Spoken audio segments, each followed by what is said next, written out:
सदानन्दाम्भोधि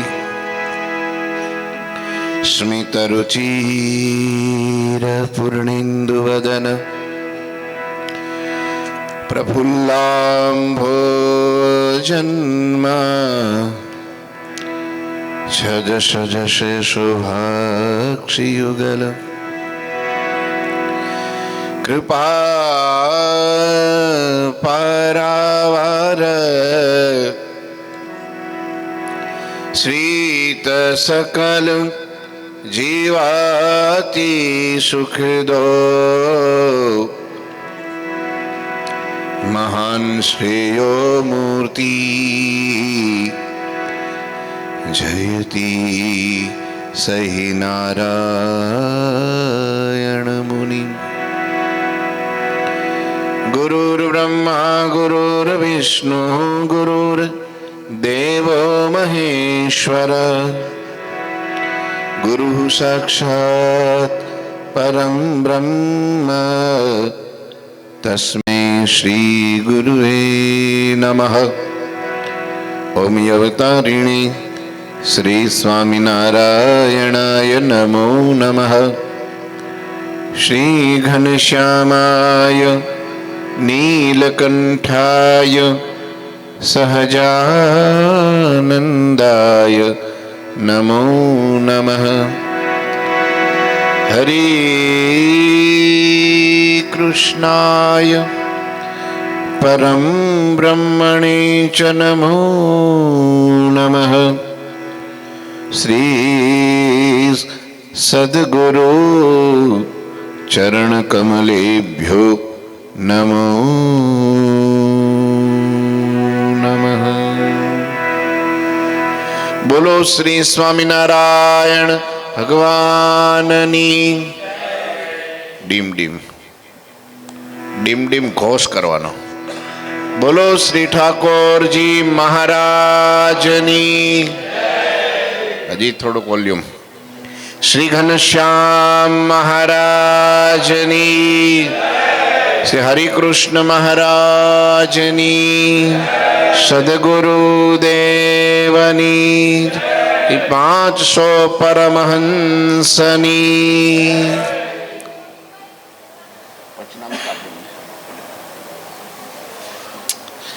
સર્વાવતારી આરાધ્ય ઇષ્ટદેવ સિંહાસનમાં બિરાજમાન મહારાજાધિરાજ આપણા સૌ કોઈના વાલા ભગવાન પૂર્ણ પુરુષોત્તમ સ્વામિનારાયણ ભગવાન આદિગુરુદેવ સ્વામી શ્રી સેવી ઠાકોરજી મહારાજ આપણી સમગ્ર દિવ્ય મુક્તાનંદીય પરંપરાના સદગુરુશ્રીઓ પૂજ્ય પ્રાણ પ્યારા મોક્ષ પ્રદાતા ગુરુજી કુંદ સ્વામી અને આપણે તમે બધાએ મહારાજના ગુરુજીના સંતોના લાડીલા બધાએ ભક્તોને મહારાજના ખૂબ જાજા કરીને ભાવથી જય સ્વામિનારાયણ, જય સ્વામિનારાયણ। વાલા ભક્તો, આજે મંગળવારની આ મુક્ત મુનિ સભા 158મી છે। દર સભામાં આપણે વચનામૃતનું ગાન શ્રવણ વગેરે કરીએ છીએ। શરૂઆતમાં પહેલાં આપણે વચનામૃતનું શ્રવણ કરવું છે, પછી એના ઉપર સમજવા માટે મહેનત પ્રયત્ન વગેરે કરશું। આમ ક્રમ પ્રમાણે 25મું વચનામૃત આવે છે। 24મું ગયા વખતે વાંચ્યું હતું, પણ આજે હું 26મું વાંચીશ, કેમ કે 25મું વચનામૃત થોડું ગહન છે, સમાધિનું છે, નિર્વિકલ્પ સમાધિનું, આત્મનિષ્ઠાનું છે। ને અત્યારના સમયમાં આત્મનિષ્ઠાનું કોઈ કેમ બોલ્યા નહીં? આત્મનિષ્ઠા ભગવાનના સ્વરૂપનું જ્ઞાન લાડકીબાઈનું દ્રષ્ટાંત આપીને મહારાજે બહુ સરસ વિસ્તારથી બધી વાત કરી છે, પણ એ સમજવા માટે હું અહીંયા ગાન કરીશ ને તમારું બધું ઉપરથી જાહે। એટલે મેં વાંચ્યું ને ત્યારથી જ મને ખબર પડી ગઈ કે આ વચનામૃતમાં કંઈ ટપ્પો પડે એવો નથી। સમજાવવા પ્રયત્ન કરીશ તો પણ હજી જ્યાં સુધી લેવલ થાય નહીં, થોડી ખુરશીઓ એક લાઈન વધારે કરી દેજો પાછળથી બે ભક્તો ઊભા થઈને। આગળના ભાગથી 2 ખુરશીઓની એક લાઈન કરી દઈએ બીજી. એટલે પછી 25મું વચનામૃત હું તમને લેસનમાં આપું છું કે આવતીકાલે કે આવતા અઠવાડિયા સુધીમાં એ વચનામૃત બરાબર વાંચીને આવજો. અને ત્યાં સાઈડમાં કરી દો બસ. અને પછી એનું થોડું મનન ચિંતન કરીને આવજો, એટલે તરત પછી સમજાવવામાં અઘરું પડે નહીં. નહીંતર તમને એવું થાય કે આ સ્વામીએ કયું વચનામૃત કાઢ્યું, મને એમ થાય કે ભાઈ આ વચનામૃત ક્યાં મેં કાઢ્યું. એટલે આજે હું 25મું વચનામૃત નહીં વાંચું, ડાયરેક્ટ 26મું. બધા ટટાર બેસી જશે, હાથમાં હાથ ખોળામાં રાખશે અને મહારાજની મૂર્તિનું ધ્યાન કરશે. બધા આંખો બંધ કરશે. પોતાને જે સ્વરૂપ ગમતું હોય મહારાજનું, એ મહારાજનું દિવ્ય સ્વરૂપ, દિવ્ય ભૂમિ અક્ષરધામ તુલ્ય ગઢપુર, દાદા બાપુના દરબાર ગઢમાં લીમવૃક્ષે ભગવાન સભા ભરીને બેઠા છે. આપણે પણ ત્યાં હાજર છીએ અને મહારાજનું એ આબેહૂબ વર્ણન એને માણી રહ્યા છીએ અને એના એક પાત્ર બનીને આપણે એનું શ્રવણ કરવાનું છે. સ્વામિનારાયણ હરે, સ્વામિનારાયણ હરે. વચનામૃત ગરડા પ્રથમ પ્રકરણનું 26મું. સાચા રસિક ભક્તનું અને નિર્ગુણ ભાવનું. સંવત 1876ના પોષ સુધી એકાદશીને દિવસ બપોરને સમયે શ્રીજી મહારાજ શ્રી ગરડા મધ્યે દાદા ખચના દરબારમાં ઉગમણી દ્વાર ઓરડાની ઓસરીએ ઢોલિયા ઉપર વિરાજમાન હતા. માથે ધોળી પાઘ બાંધી હતી, થોડો ખેસ પહેર્યો હતો, થોડો ચોફાડ ઓઢ્યો હતો.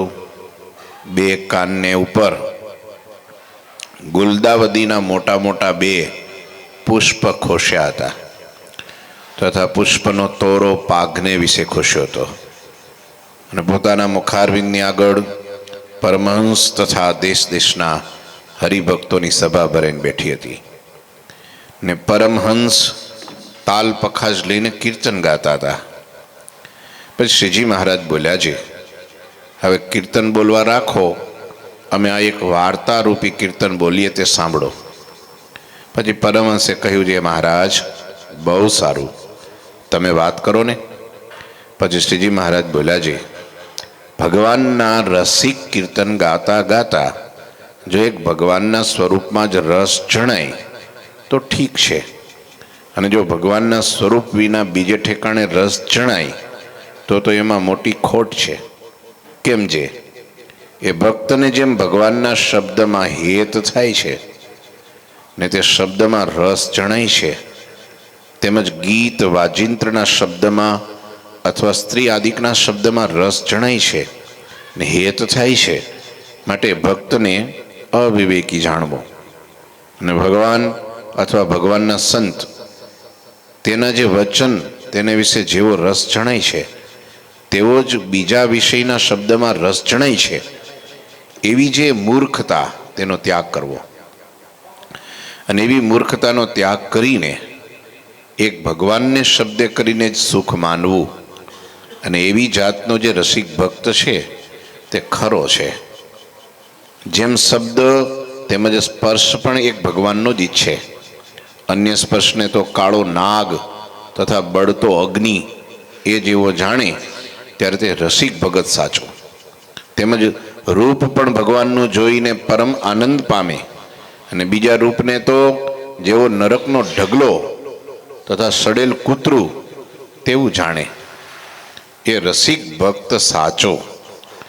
તેમજ રસ પણ ભગવાનના મહાપ્રસાદનો હોય તેણે કરીને પરમ આનંદ પામે, પણ બીજા જે નાના પ્રકારના રસ તેને સ્વાદે કરીને આનંદને ન પામે તે રસિક ભગત સાચો. તેમજ ભગવાનને ચડાવ્યા જે તુલસી પુષ્પના હાર તથા નાના પ્રકારની સુગંધીએ યુક્ત એવા અત્તર ચંદનાદિક તેની સુગંધીને ગ્રહણ કરીને પરમ આનંદ પામે, પણ કોઈ અન્ય વિષયી જીવે દેહે અત્તર ચંદનાદિક ચર્ચા હોય અથવા પુષ્પના હાર પહેર્યા હોય તેના સુગંધને પામીને રાજી ન થાય. એવી રીતે પંચ વિષય ભગવાન સંબંધી હોય તેને વિશે અતિશય પ્રીતિવાન થાય અને જગત સંબંધી પંચ વિષય એની વિશે અતિશય અભાવે યુક્ત વર્તે એ રસિક ભગત સાચો. અને રસિક ભક્ત થઈને જેમ ભગવાન સંબંધી વિષયને યોગે કરીને આનંદ પામે છે, તેમજ અન્ય સંબંધી જે શબ્દ, સ્પર્શ, રૂપ, રસ અને ગંધ તેને યોગે કરીને જો આનંદ પામે છે તો એ ખોટો રસિક ભગત છે. કેમ છે? જેમ ભગવાનને વિશે આનંદને પામ્યો તેમજ વિષયને વિશે પણ આનંદ પામ્યો, માટે એવા રસિકપણાને અને એવી ઉપાસનાને ખોટી કરી નાખવી. કાંજે ભગવાન તો કંઈ ખોટા નથી, પણ એનો ભાવ ખોટો છે. અને જેવા અન્ય પદાર્થને જાણ્યા તેવા જ ભગવાનને પણ જાણ્યા, માટેની ભક્તિ અને એનું રસિકપણું ખોટું કહ્યું. હવે જેમ સ્થૂળ દેહ ને જાગ્રત અવસ્થામાં પંચવિષયનો વિવેક કયો, તેમજ સૂક્ષ્મ દેહ અને સપન અવસ્થા એને વિશે પણ સૂક્ષ્મ પંચ વિષય છે. તે સપનમાં જ્યારે ભગવાનની મૂર્તિને દેખીને તે ભગવાન સંબંધી સ્પર્શ, રૂપ, રસ, ગંધ એણે કરીને જેવો આનંદ પમાય તેવો જ જો અન્ય વિષયને દેખીને સપનમાં આનંદ થાય તો ભગતનું રસિક પકડવું ખોટું છે. અને સપનમાં કેવળ ભગવાનનો સંબંધ એને જ આનંદ હોય અને અન્ય વિષયને વિશે ઉલટા અન્ની પેઠે અભાવ રહેતો હોય તો એ રસિક ભક્ત સાચો છે. એમ ન જાણતો હોય તો જે ભગવાન સ્વપ્નમાં દેખાયા તે તો સાચા છે, પણ ભક્તને તો જેવો ભગવાનમાં પ્રેમ તેવો અન્ય વિષયમાં પ્રેમ છે, માટે એની સમજણ ખોટી છે. અને એક ભગવાનના સ્વરૂપમાં લોભાઈ રહે ને બીજા વિષયમાં ન લોભાય એ સમજણ સાચી છે. ને જ્યારે કેવળ ભગવાનનું જ ચિંતન રહે ત્યારે ચિંતન કરતાં કરતાં શૂન્ય ભાવને પામી જાય છે, ત્યારે ભક્તને ભગવાનની મૂર્તિ વિના પિંડ બ્રહ્માંડ કાંઈ ભાસતું નથી. પછી એવા શૂન્યને વિશે ભગવાનની મૂર્તિને જોતા જોતા પ્રકાશ થઈ આવે છે અને તે પ્રકાશમાં ભગવાનની મૂર્તિ દેખાય છે. માટે એવી રીતે કેવળ ભગવાનના સ્વરૂપમાં પ્રીતિ હોય એ પતિવ્રતાની ભક્તિ છે. અને અમે પણ જ્યારે તમે રસિક કીર્તન ગાવો છો ને ત્યારે આંખો મીચીને વિચારીએ છીએ, તે આવો જ વિચાર કરીએ છીએ. અને અમારો વિચાર થોડો જ છે, પણ ભગવાન વિના વિચારમાં બીજું કાંઈ ટકી શકતું નથી. અને ભગવાનના સ્વરૂપમાં જ રસિક પ્રીતિ છે. એમાં જો કોઈ વિષય આડો આવે ને તો એનું માથું ઉડી જાય, એવો અમારો બળવાન વિચાર છે.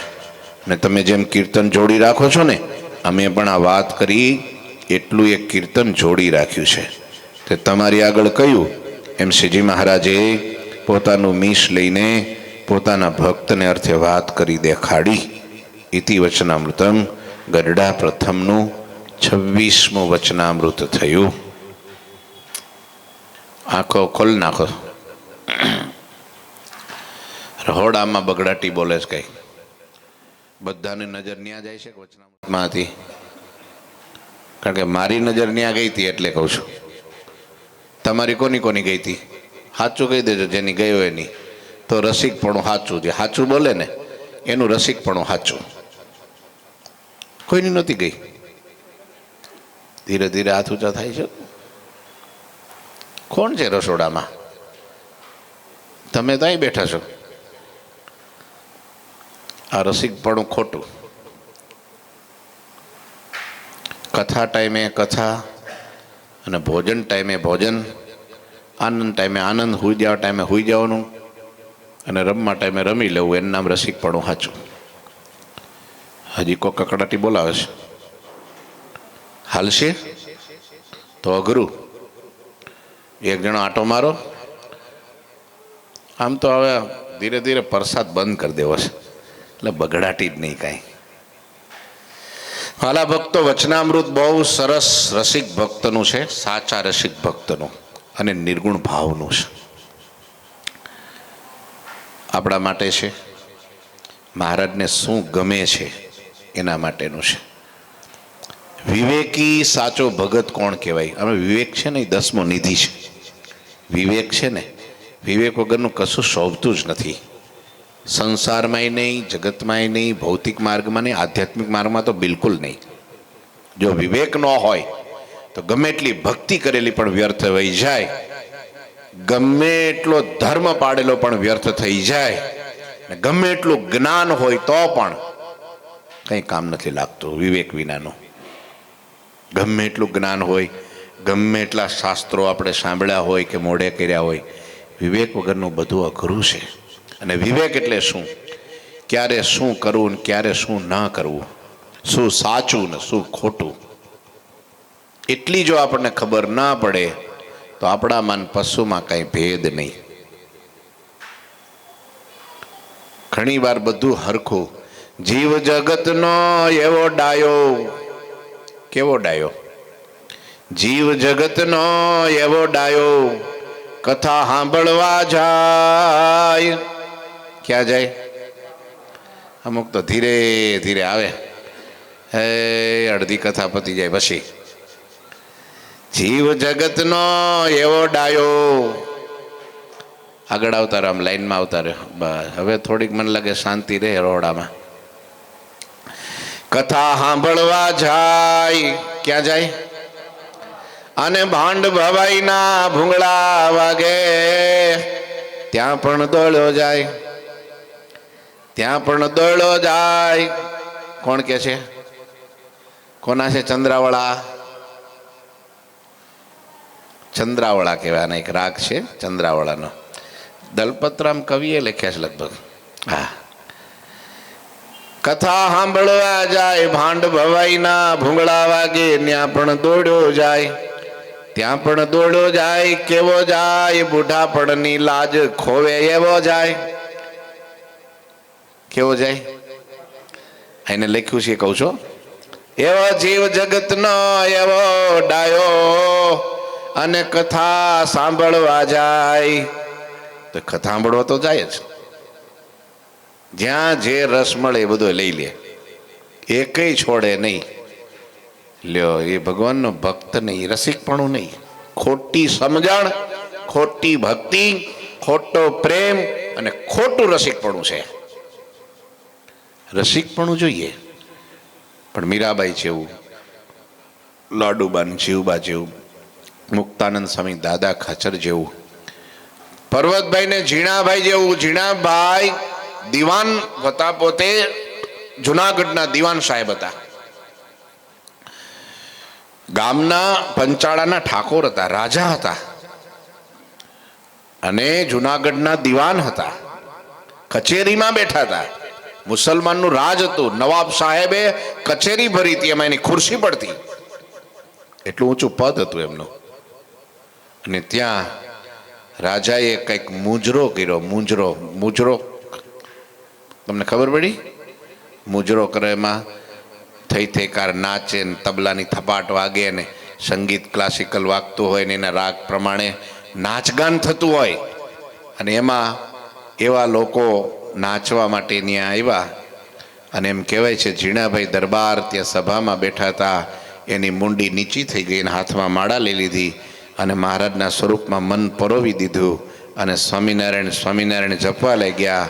આખી સભા વાહ વાહ વાહ વાહ કરે ને એવા તાલ ને એવા સૂર ને એવા નાચગાન ને એવા ઘૂંઘરું વાગે, પણ આનું મન પાછું વાળી લીધું. એને કાનની વૃત્તિને ખેંચી લીધી, હૃદય આકાશમાં પરમાત્માની મૂર્તિમાં જોડી દીધું. આ બધું થઈ ગયા પછી લોકો આમ ફરવા લાગ્યા તો આ તો બેઠા હતા એમને પૂરું થયું તોય. પણ બાદશાહ છે ને નવાબ સાહેબ જોતો તો એ આફરીન થઈ ગયો. ઓહો, આટલી સભામાં હાચો ખુદાનો બંદો કોઈ હોય ને તો આ છે. નવાબ સાહેબે કીધું આવું. એ હેમંત સિંહ है ને જીણાભાઈ વહી ખુદા કા સચ્ચા બંદા હૈ. તો વિચારો, ઊંચું ન ભાળ્યું, એને ઊંચું જોયું નહીં. કચેરીમાં નવા દિવાન સાહેબનું પદ, કંઈક કીધું નહીં એને કોઈને કે ભાઈ આ ન, કારણ કે એનું હોય એને હું ડિસ્ટર્બ કરવાના, એ માને નહીં ને, એને કંઈ સમજાય નહીં. આમાં આ બહુ ઊંચી વસ્તુ છે. બોલો, એનું ઊંચું માથું નથી. બોલો, એક ગોવા ભગત, ગોવાની આપણે કયા ભગત હતા પેલા જુનાગઢમાં ગાડું ચલાવીને જતા હતા? માવા ભગત. બોલો, એમાં એવું થયું, વડતાલથી ગાદીવાળા બધા બહેનોને લઈને ત્યાં ગયા હશે જુનાગઢ. પછી ઉત્સવને કંઈક પત્યું એટલે રઘુવીરજી મહારાજે એને ઈચ્છા છે કે ત્યાંથી જવું હતું એમને વંથલી. એટલે રઘુવીરજી મહારાજે સ્વામીને કીધું કે કંઈક વ્યવસ્થા એવી કરો, કોઈને હારે મોકલો ગાડાવાળા, કોઈ એવા વિશ્વાસપાત્ર ભરોસાવાળા કે જે આ ગાદીવાળાનું ગાડું ચલાવે અને ત્યાં એને મૂકીને આવતા રહે. ત્યાંને માવા ભગતને સ્વામીએ કીધું કે એવા તો એક માવા ભગત છે, ઉપલેટાના માવા ભગત. સ્વામીએ બોલાવ્યા માવા ભગત. હા સ્વામી, સેવા આવી છે, હુકમ કરો. અરે કે ગાદીવાળાને બધા બહેનોને બીજાને બધાને મૂકવા માટે તમારે જવાનું છે વંથલી. સારું, મારા હો ભાગ્ય, આ સેવા મને મળી. એને એમ હતું કે એ ગાદીવાળા ગાડીમાં બેઠા હોય, બીજા ઘણા બહેનો સત્સંગીઓ બધા બીજા ત્રીજા બધા બેઠા હોય અને એ સરસ મજાની ભગવાનના કીર્તનો ગાતાય છે અને સરસ ભગવાનના ચરિત્રોની વાતો કરતાય છે. એ ભક્તિ કરતા કરતા જઈશું ને કેવો આનંદ થાય. ગાડું જોડ્યું ને બેહાડ્યા ને બધા બર ગાડી જુનાગઢની બહાર નીકળું ને રોડે ચડ્યું ત્યાં તો અલક મલકની બધી વાતો માંડી થવા. જગતની બીજી ત્રીજી વ્યવહારની બધી વાતો થવા માંડી. ત્યારે આને હળેરાઠી બોલી ગઈ માવા ભગતને. અરારા આસુ. તેને શું કર્યું ખબર? પોતાના કાનની વૃત્તિને ખેંચી લીધી અને મહારાજની મૂર્તિમાં મશગુલ થઈ ગયા. હાથમાં રાશ. સ્વામિનારાયણ સ્વામિનારાયણ સ્વામિનારાયણ સ્વામિનારાયણ સ્વામિનારાયણ સ્વામિનારાયણ. ગાડું પહોંચ્યું અડધેક રસ્તે. એમાં કોઈને પાણી પીવું હોય છે કે ક્યાંક જવું હોય છે, તે ગાડું ઊભું રાખવા માટે બેનો બૂમો પાડે, એ ભગત ગાડું ઊભું રાખો. આ તો સાંભળે તો ને, કાનની વૃત્તિ જ નહોતી એની પાસે. ગાડું તો મારી જ મૂક્યું. એટલે આ બેરો થઈ ગયો છો, ઊભી રહે ગાડી. ગાડી ઊભી ન રહી, ઠેઠ વંથલી હતી. બધા થાકી ગયા બૂમો પાડી પાડીને, ગાડી ન ઊભી રહી. પછી તો ત્યાં રઘુવીરજી મહારાજને ફરિયાદ કરી અને રઘુવીરજી મહારાજે હરિભક્તોને કીધું કે ભાઈ સ્વામીને કહેજો આ કેવા ભગતને તમે મોકલો છો, આવો મોકલો તમે જળ જેવો. તે પછી આવ્યા ગાડું લઈને પાછું ને એમાં હરિભક્તો એ બીજા હતા હારે, તો એને કીધું કે સ્વામી ફરિયાદ આવી છે. કે શું? કે આ માવા ભગતે ઠેઠ સુધી ગાડું કે રસ્તામાં ઊભું ન રાખ્યું. હેરાન થઈ ગયા બેનો તો કે. અને ત્યારે સ્વામીને તો એની સ્થિતિની ખબર જ હતી આની. એમ કહેવાય છે માવા ભગતને બોલાવ્યા ને કા માવા ભગત શું થયું?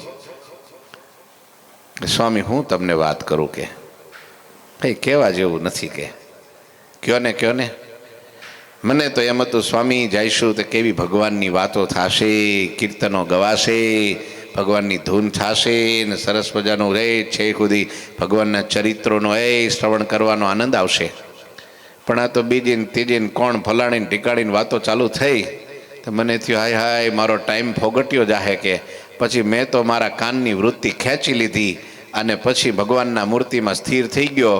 પછી મેં ના પાછળ જોયું ને આજુબાજુમાં જોયું ને આમ સીધે દોરે ગાડું પોગી ગયું ન્યા.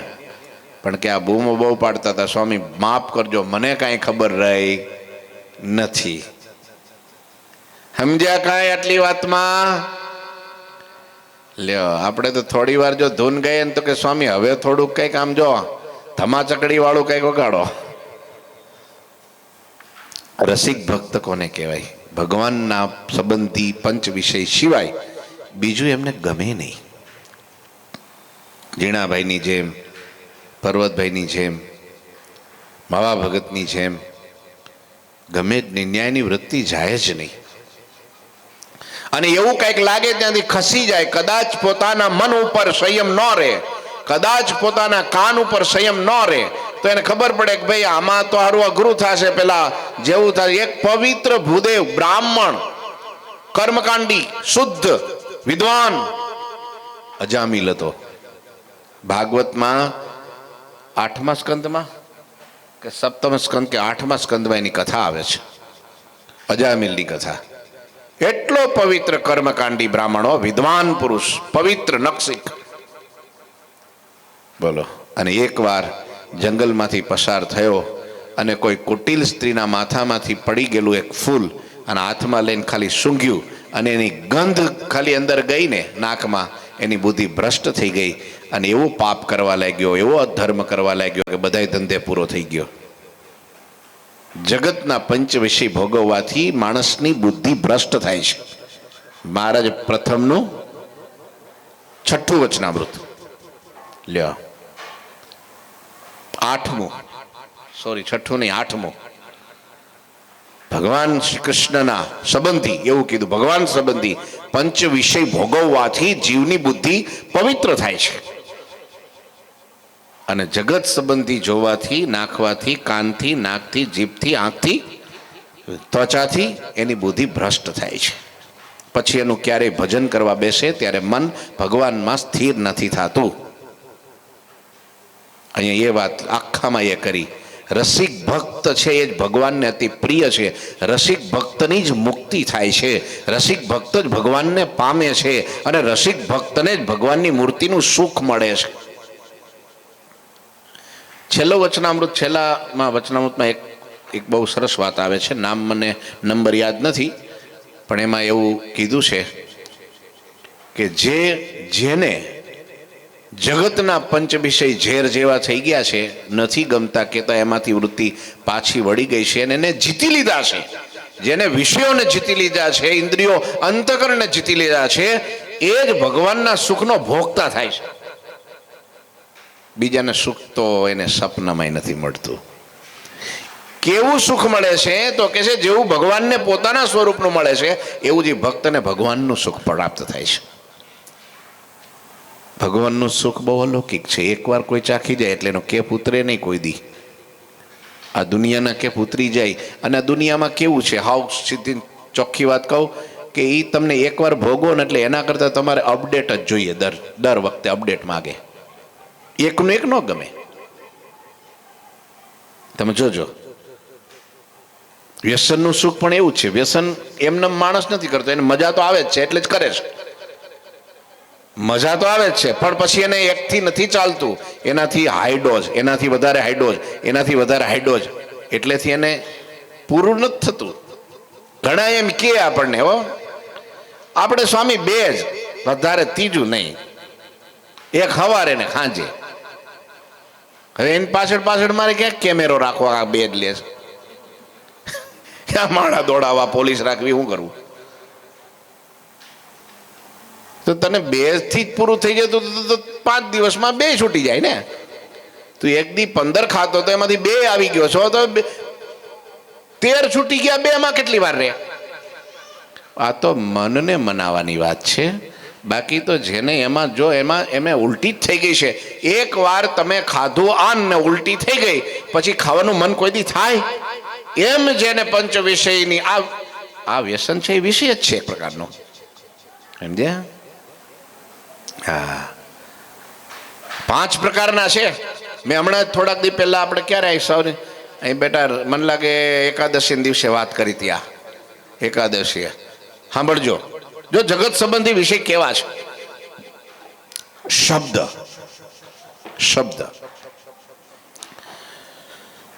શબ્દમાં હરણના કાન છે ને, એને શબ્દ બહુ ગમે.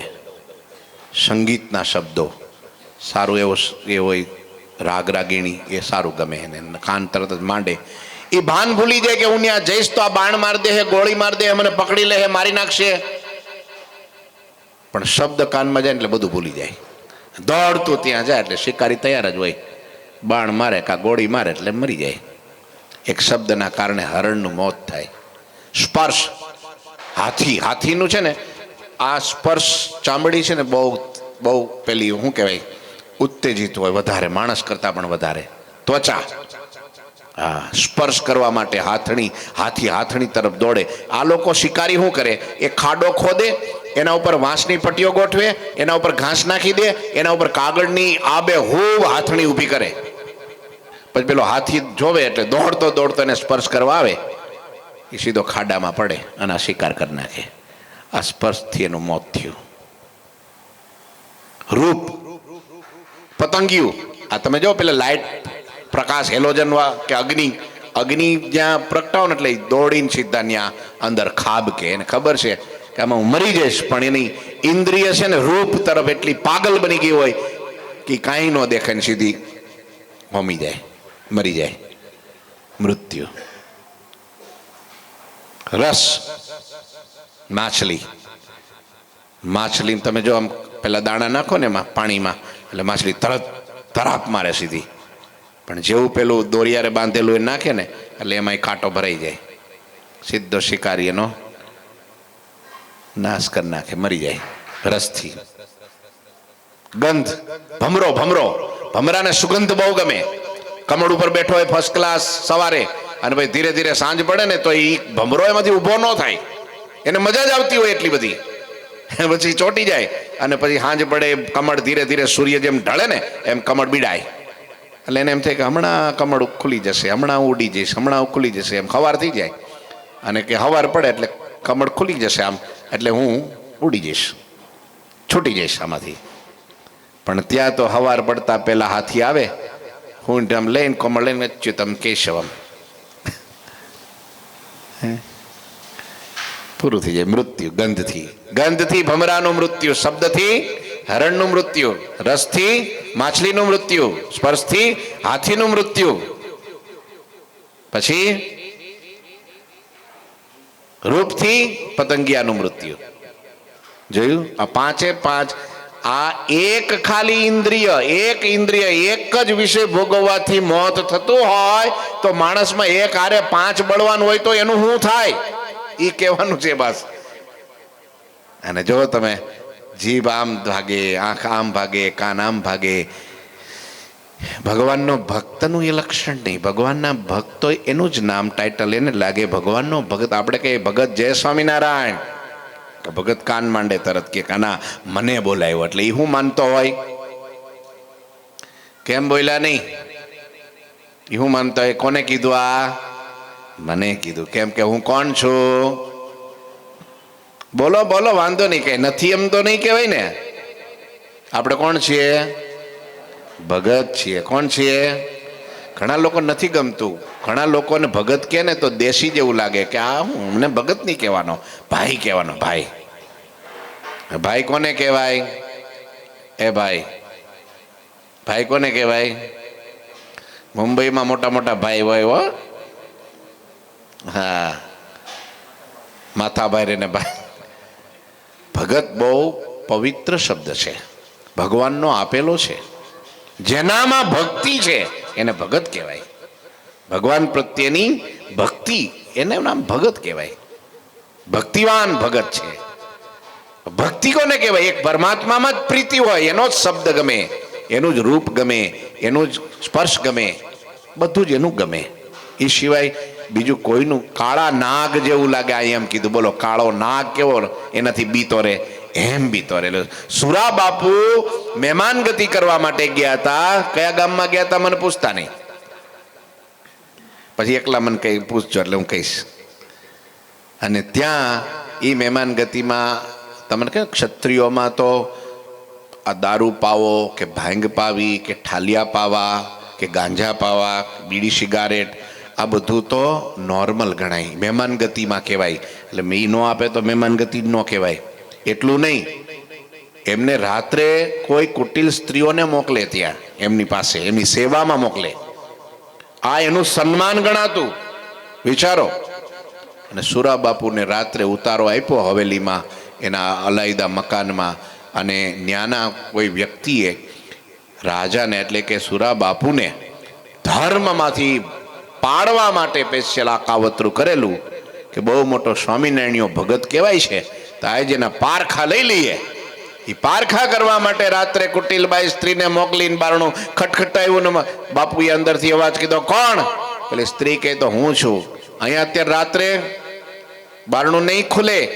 તારે કે પણ અહીંયા મારું મકાન છે ને, અહીંયા અંદર મારે આવવું પડે એવું છે, મારો દીકરો બીમાર છે ને દવા પડી છે. એટલે કે દવા ક્યાં પડી છે કહી દે એટલે હું બારોબાર બહારથી જ આપી દઉં. બાપુ એ તમને નહીં મળે, તમે બારણું ખોલો. આ તો મારા દીકરાનો જીવવાનો મરવાનો સવાલ છે, જીવન મરણ છે.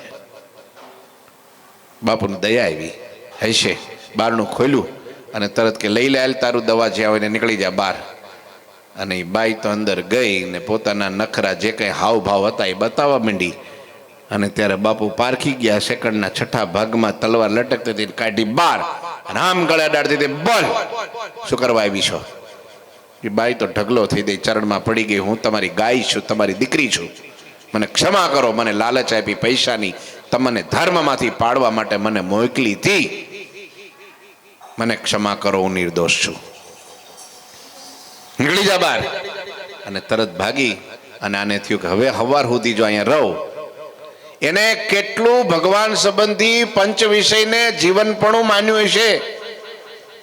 એને કેટલા જગતના વિષયો પ્રત્યે અભાવ આવી ગયો હશે. તમે વિચાર કરો, એકાંત સ્થાન છે, રાત્રિનો સમય છે, સ્ત્રીનો યોગ છે, છતાંય મન ભગવાનમાંથી બીજે ક્યાંય ગયું નહીં.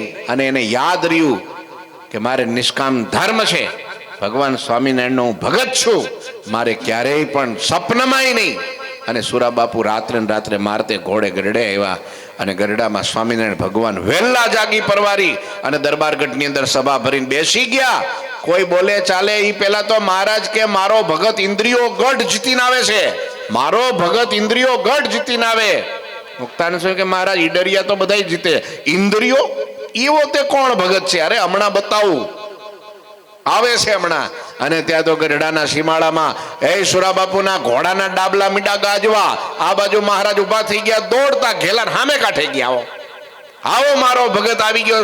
અરે સીમાડામાં પોગી ગયો, આવો કે તમને દેખાડું મારો ભગત ઇન્દ્રિયો ગઢ જીતીને આવે છે. કેટલા રાજી થયા ભગવાન, તમે વિચારો કેટલા રાજી થયા. રાત્રે એને થયું કે આજ તો વહેલું જાગીને વહેલું આજ તો મારો ભગત ઇન્દ્રિયો ગઢ જીતીને આવે છે. વિચારો. સુરાબાપુને જોયા ને મહારાજે દોટ કાઢી. સુરાબાપુએ છલાંગ મારી હેઠી ઘોડા નીચે અને દોડ્યા, મહારાજને ભેટી પડ્યા. મહારાજ કાંડું પકડીને દરબારગઢમાં લઈ આવ્યા. બાર સભામાં એમ કીધું, ક્યારનો કહેતો હતો ને કલાકથી મારો ભગત ઇન્દ્રિયો ગઢ જીતીને આવે, ઇન્દ્રિયો ગઢ જીતીને આવે. જો આ મારો ભગત સુરો ભગત લોયા ધામનો ધણી આ સુરા બાપુ પોતે. આખી વાત મહારાજે પછી કરી સભામાં. અને એમ પોતાની પાસે સોનાના મૂઠવાળી તલવાર હતી. એ તલવાર પ્રસાદીની ભગવાને સ્વયં સુરાબાપુની કેળે બાંધી હતી, ભેટમાં આપી. અને એ તલવાર આજે હજી લોયામાં દર્શન આપે છે. લ્યો, કેટલા રાજી ભગવાન થયા. અને એમાં કાંઈ લેવાનું નથી. એમ કહેવાય છે આ દુનિયામાં ભગવાનનું જેવું રૂપ છે અનંતકોટી બ્રહ્માંડમાં, એના જેવું બીજું કોઈનું રૂપ નથી જેની એને ઉપમા દેવાય. લોયાનું પંચાળાનું પેલું. આ ભગવાનની આંખો એટલી રૂપાળી છે, કમળપત્ર સમાન, એટલી કોમળ, એવી રૂપાળી આંખો બ્રહ્માંડમાં કોઈની આંખો નથી કે જેની એને ઉપમા દેવાય. ભગવાનનું રૂપ એવું છે, ભગવાનના કાન એવા છે, ભગવાનનું નાક એવું છે, ભગવાનના હોઠ એવા છે, ભગવાનના ગાલ એવા છે, ભગવાનનો કંઠ, ભુજા, છાતી, પેટ, ઉદર, કટી, જાનું, ભગવાનના સાથળ, ભગવાનની પાની, પિંડી, ચરણ, હાથ, હથેળી એટલા સુંદર છે, એટલા સુંદર છે. અનંતકોટી બ્રહ્માંડમાં એના કોઈ અંગ નથી કે જેની એને ઉપમા દેવાય. હવે એવા ભગવાનને મૂકીને જગતના માયાના જીવની પેઠે આપણે જો ડોટો કાઢતા હોઈએ તો જીવ જગતનો એવો ડાયો, એમાં આપણામાં બે પંક્તિમાં ભેદ ન પડે, પછી એક જ પંક્તિ થઈ જાય. અહીંયા એ કે છે રસિક ભક્ત સાચો કોણ? આ શીખવા જેવું. અને હું તમને કહું, આજે ને આજે હું કહું અને તમારે થઈ જાય એ વાતમાં માલ નથી. આ તો અભ્યાસથી થાય. ગીતાની અંદર અર્જુને ભગવાન કૃષ્ણને કીધું, હે પ્રભુ મન ચંચલે હી મન કૃષ્ણ, હે કૃષ્ણ, હે કેશવ, આ મન બહુ ચંચળ છે કે નહીં? પિન્ટુભાઈ, છે કે નહીં? કેટલું ચંચળ છે. કથામાં બેઠા હોય તો કેટલો વેપાર હોય કરી નાખીએ, કેટલે એને મળી આવીએ હોય. ભગવાનની પૂજામાં બેઠા હોય તો એક દાદા પૂજામાં બેઠા હતા, સવાર મેં કાલ કે પરમ દિવસ વાત કરીને કથામાં, પૂજામાં બેઠા હતા. સવારના સમયમાં નાઈ ધોઈ ધોતી શાલ પહેરીને ફર્સ્ટ ક્લાસ પૂજા પાથરીને મૂર્તિની આગળ બેઠા, હાથમાં માળા લઈને જપ કરતા હતા. અને એમાં બરાબર એના દીકરાના વહુ ફળિયું વાળતા હતા. અને કોઈ ત્રીજા દાદાએ બૂમ પાડી, છે દાદા ઘેરે? તાતા છોકરાના વહુ કે દાદા છે ને મજૂર કરવા ગયા છે ફલાણા વાડામાં. ત્યાં તો દાદાના કાન ચમકા ને માળાઈ પડી રહી, મૂર્તિ પડી રહી, પૂજાઈ પડી રહી, ધોતિયું સામ જો છેડો પકડીને સીધી દોટ કાઢી બહાર. દીકરાના વહુને કે હું બેઠો છું રૂમમાં, બેઠો બેઠો ભજન કરું, પૂજા કરું, તેમ કીધું દાડિયા કરવા ગયા છે ફલાણે વાડામાં. હું બહાર ગયો છું, આ ઘરમાં બેઠો છું. ત્યારે એ દીકરાના વહુએ હાથ જોડીને એમ કીધું. એ દીકરાનો ખબર ને પૂર્વજન્મનું કંઈક હશે કર્મ એવું સારું, તે એ કોક એના દાદાના વિચારો, કોઈના સંકલ્પો જાણી જતા હતા. બોલો, આમ જોવે ને ત્યાં ખબર પડી કે આ શું વિચાર કરે છે. એટલે હોય કોક ને એવું આમ બેઠા હોય ને ત્યાં હા કહી દે કે આ શું વિચાર કરે છે, ખબર પડી જાય. બોલો, ટેલિપથી. ત્યારે દીકરાના વહુએ હાથ જોડીને એમ કીધું, દાદા હાવ સાચું કયો, તમે પૂજા કરતા હતા એ બરાબર છે, રૂમમાં બેઠા હતા, મૂર્તિની સામે બેઠા હતા, હાથમાં માળા હતી, મંત્ર હતો મોઢામાં, પણ મન ક્યાં હતું? હાવ સાચું કહી દો. તે જ દાદાએ વિચારો, હા મારું કપા ફાટી ગયો, બે આમ જો 5-10 વીઘાનો, અને કીધું કે આ હમણાં વરસાદનું ટાણું આવી જાય ને આ બધું આ પેલું માવઠું થાય ને આ કપા ફાટી ગયો છે એના વીણવાનું થાય, કોને દાડિયા કરું? એટલે દાડિયા કરવા ગયો તો. એ વાત સાચી છે. લ્યો કેવું ચંચળ મન છે, થોડીક વાર પણ પકડાતું. જો અર્જુન જેવા અર્જુન હોય મહારથી, ઇન્દ્રિય જીત. કેવા ઇન્દ્રિય જીત તમને કહું. અર્જુન સત્ય દેહે સ્વર્ગમાં ગયા, પોતાના પિતા ઇન્દ્ર સ્વર્ગમાં ગયા. સ્વર્ગમાં ત્યાં રોકાણા, પણ એક કઈ અપ્સરા હતા? ઉર્વશી કે ઉર્વશી. લ્યો ઉર્વશીએ પણ, ઉર્વશી એટલે નારાયણ ભગવાનના જંઘામાંથી જેનું ઉત્પત્તિ થઈ એ ઉર્વશી. નર નારાયણ ભગવાન તપ કરતા હતા, અને એવું તપ, આકરું તપ, સૂર્ય કરતા પણ તેજાયમાન તપ. દેવતાઓ હલબલી ગયા, અને પછી એને ઈ તપમાંથી ભંગ કરવા માટે સ્વર્ગમાંથી અપ્સરાઓ મોકલી, નાચગાન ને હાવભાવ ને બધું કરે. તો ભગવાન આ તો નારાયણ હતા ભાઈ, આ કઈ કોઈ જેવો તેવો કોઈ પુરુષ થોડો કોઈ સામાન્ય વ્યક્તિ હતા, આ તો સાક્ષાત નર નારાયણ ભગવાન હતા. તો એને એમ કે આ ઇન્દ્ર ને એના બધા દેવતાઓને એમ કે અહીંયા જે છે અપ્સરાઓ અહીંયા જ છે. તે ભગવાન આમ કરે, આમ જાંઘ ઉપર આમ થપાટ મારીને તો આમ કરીને આમ કર્યું ને ત્યાં જાંઘમાંથી અપ્સરા ઉત્પન્ન થઈ. તે એવી રૂપાળી કે એવી રીતે કે પેલી બધી જોઈને શરમાઈ ગઈ કે ઓહો આની આગળ તો અમે કાંઈ નથી. તો ભગવાન કે લો આ ભેટ આપું છું, લઈ જાઓ, જાઓ બસ. હું એને ભંગ કરાવીએ કે તપમાંથી તાકાત છે કોઈની? ઈ ઉર્વશી બોલો, અને ઈ અર્જુનનું રૂપ જોયું, સાંભળજો, મોહ પામી ગઈ. અર્જુન પાસે માંગણી કરી કે ભાઈ તું મારી સાથે લગ્ન કર. ત્યારે અર્જુને હાથ જોડ્યા કે મારા બાપની સામે જે નાચે એ તો મારે મા સમાન છે, કદી આવું તું બોલીશ નહીં. અને ત્યારે ઉર્વશીએ શાપ દઈ દીધો કે તું જા હારા કે વર્ષ સુધી હું ગીજડો થઈ જા, કે હીજડો, આવો શાપ દીધો. અને એ અર્જુનને 1 વર્ષ સુધી એમ રહેવું પડ્યું હતું. એ પણ એને વરદાન જ થઈ ગયો પાછું, કારણ કે ગુપ્તવાસમાં ગયા ને ત્યારે ઈવડો એ શાપ એને કામ લાગી ગયો. લ્યો, પણ કહેવાનો અર્થ કે આવા ઇન્દ્રિય જીત અર્જુન જો હોય, અને એ કૃષ્ણને એમ કહેતા હોય કે મન કેટલું ચંચળ છે પ્રભુ, એને મારે મનને સ્થિર કેમ કરવું? અને ત્યારે ભગવાન કૃષ્ણએ ગીતામાં કીધું, અભ્યાસ એ નહીં કૌંતેય, હે કુંતી પુત્ર અર્જુન, અભ્યાસ કર, અભ્યાસ. અને આપણે અભ્યાસમાં મીંડું, આપણે દુનિયાભરનો અભ્યાસ કરીએ, બધો અભ્યાસ કરી નાખીએ, ન કરવાનો એ અભ્યાસ કરીએ, પણ આ અભ્યાસ ન કરીએ. કયો? મનને સ્થિર કરવાનો. ગુરુજી આજથી વર્ષો પહેલા બ્રહ્મસત્રમાં કંડારીમાં બ્રહ્મસત્ર કર્યું ને એ વખતે ત્યાં ધ્યાન શીખવાડતા સવારના સેશનમાં 7 થી 8 કે 8:30 વાગ્યા સુધી ધ્યાનનો પીરિયડ હોય. ત્યારે ગુરુજી એ ધ્યાન વિશે શીખવાડતા સૌથી પહેલું સ્ટેપ પ્રાણાયામ કરાવતા. આ પ્રાણાયામ જબરજસ્ત છે મનને સ્થિર કરવા માટે.